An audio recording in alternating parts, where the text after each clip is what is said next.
L'œuvréole, je l'ai pensé en m'inspirant de Construire la pluie que j'avais exposé l'an dernier à l'exposition des finissants du bac. Puis l'an dernier, j'avais pensé surtout à des phénomènes naturels qui ont rapport à l'eau. Puis cette année, j'ai décidé d'y aller plus avec l'air, avec les mirages, avec le son du vent, avec le visuel du vent. Le son de ces phénomènes-là sont directement liés aux objets qui nous entourent. Parce que l'eau, on ne l'entend pas, et l'air qui se déplace dans l'air, on ne l'entend pas. C'est seulement quand l'air percute quelque chose ou que l'eau percute un objet qu'on entend vraiment un son. Je travaille beaucoup avec la machine, l'aspect machinique.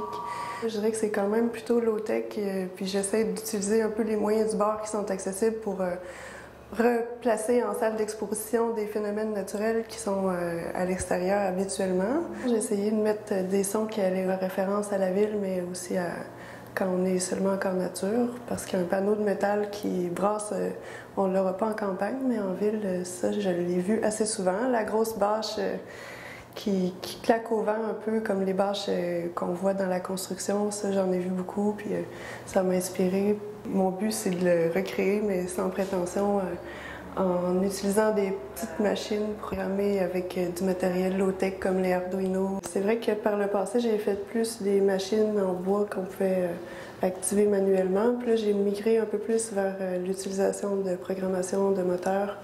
Mais ça reste encore dans ce que j'aime faire, de créer des moteurs puis des mécanismes à la main. J'aime bien prendre les moyens du bord un peu parfois pour disposer mes objets dans la pièce. Je tiens pas à ce que ce soit vraiment parfaitement tout bien placé, mais que ce soit quand même efficace.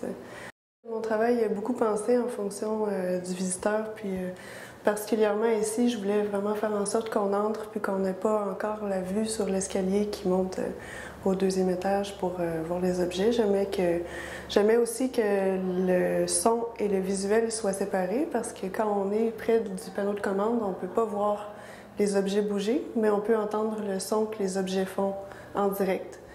Mais quand on monte les escaliers, là, on n'a plus accès aux haut-parleurs, puis on n'a plus accès au panneau de commande.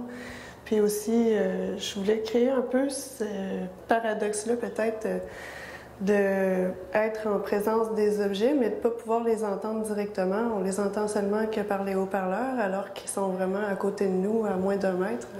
Ce que je trouve poétique du vent, c'est vraiment le fait qu'on puisse pas savoir vraiment quel est le son de ce phénomène naturel-là. Je pense que chacun se rappelle pour lui-même qu'est-ce que c'est le vent, mais personne n'a la même idée de ce que c'est finalement.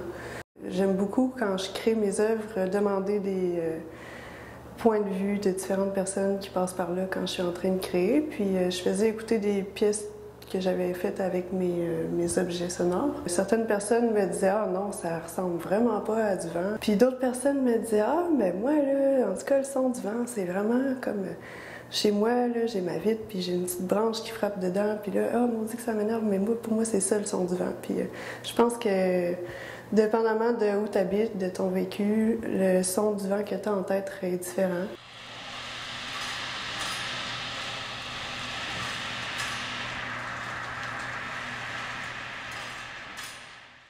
Ça a un peu rapport avec mon plaisir que j'ai de jouer au dieu du vent, parce que c'est le nom du dieu du vent dans la mythologie. Puis je voulais un titre qui réfère au vent, puis en même temps un titre qui réfère à ce petit plaisir que j'ai à me prendre pour un dieu qui recrée des phénomènes naturels. Je dirais pas que je me prends pour un dieu du tout, là. Parce qu'au final, je sais que je réussis jamais à le faire à la perfection, tu sais. Je réussis jamais à reproduire la pluie parfaitement, ni à reproduire le vent parfaitement. Puis ça, je le sais dès le départ, mais c'est seulement le plaisir que j'ai d'essayer de le faire en sachant que finalement, ça n'arrivera pas.